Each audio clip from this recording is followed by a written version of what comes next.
tsy adino koa ianareo mpanao gazety izay mampita miafatra amin'izao lanonan'izao tompolasy tompovavy. Ny voalohany teny koa dia ny fialan-tsiny avy any Andriamatoa lohan'ny fanavaozana. Isan'ny zava-dehibe amin'ny fitondrana tokoa ty sehatra ny fitaterana, indrindra ny fitaterana na vavavavony. Fa misy vaoviten'izay hoe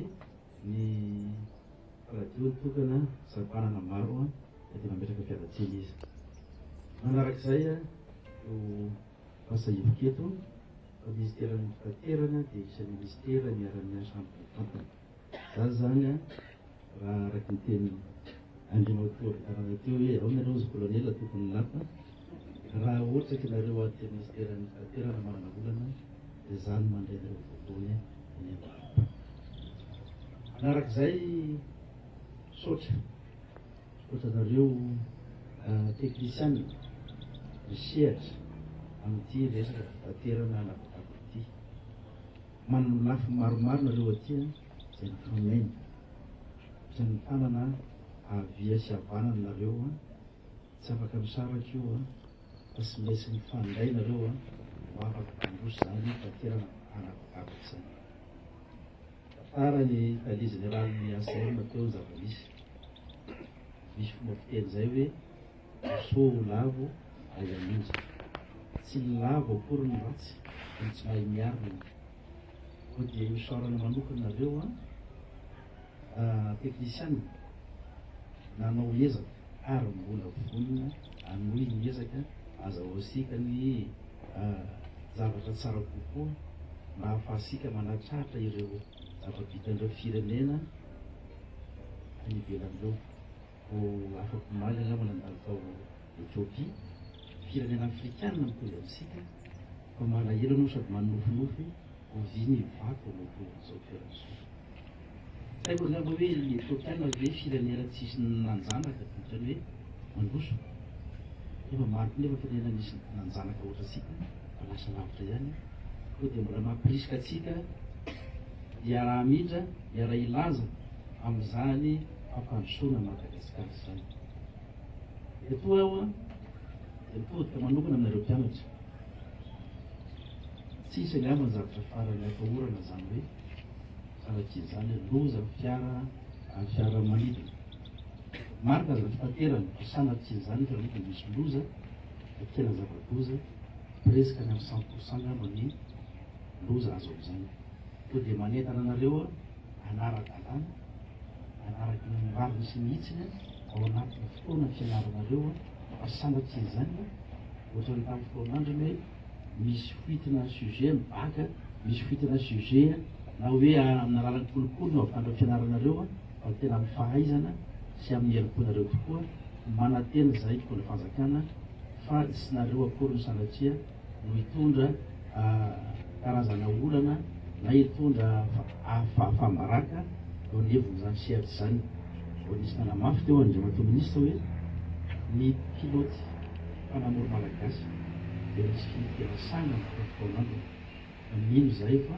mahavita lavitra noho izany nareo tanora ankehitriny. Ankehitriny dia mbola mampanasay ihany araky ny voalaza ny Andriamatoa talen'ny généraly ACM teo. Mbola misy amintsika mieritreritra hoe hiatrano an-trano na ny goragora amin'ny lafiny asa-panjakana. Namafy eto fa saropady tokoa ny fitaterana anapakapaka. Mihitsy manantena fa mba samby hiaino ary anaiky izany fiara-miasa mirindra ao anatin'ny fanazana ny lalàna sy laliny sy nisin'izany tsika. Fahasahivina Andriamatoa tale généraly ACM teo hoe manana olana ny aéroportny Mahajanga. Dia misy teo asy diso dia raha diso asaboso ny descente ataon'ny ONC miaraka amin'ny préfet ny Mahajanga hidina sur terrain izy en'zava-misy. Diso maza fa ankehitriny sy rehefa amin'ny fotoanan'izany tsisy hirika misy nafana nakaty amin'ny resaka piloty ohatrany tamin'ny taloha. Zay mpianatra tao amin'ny CNP tamin'izany dia nofinofo piloty indray ihany fa kanjara ilay izy dia raha voatonga teo amin'ny fotoana nandraisana ahafahana manapa-kevitra mipodipodika tamin'ity resaka transporty dia mba misy namana misy aotra raha fa saina miafina izy tamin'izany fa aleo tsy afaka miafina so nareo miraravana fa tiako misy namako roalahy zay ao a inavala sy zo raha misy nafatarako zavatena misy dia tiakofatako ka raha ohatra ka veriko fa efa milamina ny fitantanana efa mandeha mizotra araka ny tokony ho izy tsy maintsy moa misy ny fifampiresahana, misy ny fionana tamin'ireo mpiasa, tamin'ireo solitena mpiasa, misy ihany koa ny fionana tamin'ny ministera ary misy ary moa ny karazana hoe filazana mihitsy ny zavatra misy ny nahatonga ny mety hoe disabisa ny mety hoe fanahina tamin'ireo mpiasa efa nisy zany satria za moa voakonany amin'ny hoe nisokatra ny varavarana ary tsy misy tsy vitany fifampiresahana amin'ny ankapobeny zany efa milamina mizotra tsy kelikely any amin'ny filaminana ny fitantanana ny aviation civile de Madagascar.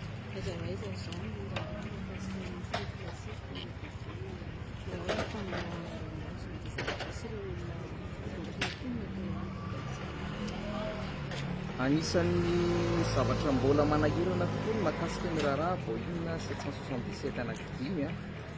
ary araka ny voalazako teo moa nisy ny fanamboarana ny mpitantana teo anivon'ny ACM Aviation Civile de Madagascar dia efa manana mandataire juridique izay zany amin'izao fotoana izao vaovao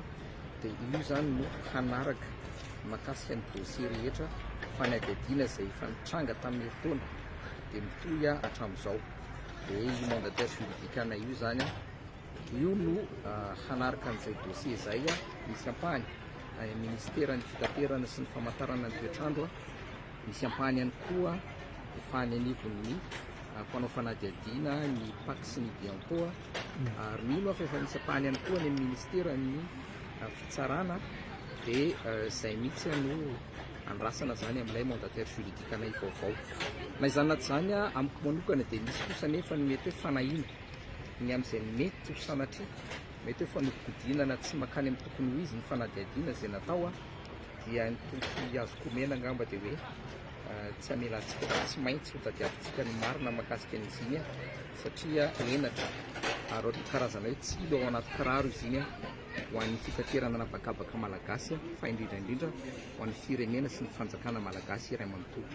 Misy ireo civile zany izay ohatra hoe misy mpamafatrano, misy irakiraka avy nikahatra ny tanora amin'izao fotoana izao ahoana zany mikasika andreny efa ela ihany ilay fotoana zany mbola tsy tafavoaka zareo hatramin'izao. Tena marina tokoa mbola misy zany ireo migadra amin'izao fotoana izao ary io raharaha io dia efa tonga izay zany efa misy fotoana efa niona tamin'ny tompon'araikitra tany anivon'ny masoivo amerikanina dia araka n'izay lazaiko anareo izay hoe tsy mijanona fotsiny eto amin'ny tany republikan'ny Madagasikara ny raharaha fa misy firenena karazany telo farafahakeliny idiran'io raharaha io fantatsika koa moa avy aiza ny fiaramanidina Boeing dia anisan'ny tompon'araikitra amin'izany ny masoivo anankiray ihany koa efa misy fifampiresahana nataonay na izany naty zany misy ny karazana hoe fiatoana kely satria fantatsika fa niova nisolo ny ministry ny fitaterana sy ny famantarana ny toetrandro dia misy ireo organisation ihany koa tao anatin'ny ministera io na ny directeur des affaires juridiques ary nisolo ihany koa fa efa mijery mahakasika an'izay izahay fa marina mihitsy ny fanontanianareo mpanao gazety ny amin'ny hoe tsy rariny ary tsy dia mety loatra raha ohatra ka ny olona tokony voasazy indray no miriaria ary afaka